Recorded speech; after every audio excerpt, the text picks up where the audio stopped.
बदलते गुन्ह्यांचे स्वरूप, सायबर क्राईमच्या माध्यमातून होणारी फसवणूक आणि दहशतवाद ही पोलीस दलासमोरील आव्हाने आहेत. त्यामुळे पोलिसांनाच आता सजग राहून चालणार नाही, तर लोकांना सजग करण्याचे काम करावे लागेल. अधिकारांचा लाभ अधिकाधिक लोकांना मिळवून देण्याचे प्रयत्न करावेत, असे आवाहन पोलीस आयुक्त एम. राजकुमार यांनी केले. पोलीस प्रशिक्षण केंद्राच्या छत्रपती शिवाजी महाराज कवायत मैदानावर सोमवारी प्रशिक्षणार्थींचा दीक्षांत समारंभ झाला. मानवंदना स्वीकारल्यानंतर आयुक्त राजकुमार यांचे मार्गदर्शन झाले. ते पुढे म्हणाले, पोलीस शिपाई हा पोलीस दलाचा महत्त्वाचा कणा आहे.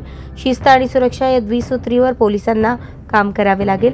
प्रत्येक नागरिकांच्या अडचणींवर त्यांना मदत करणे, योग्य मार्गदर्शन करणे हे देखील आपले कर्तव्य आहे.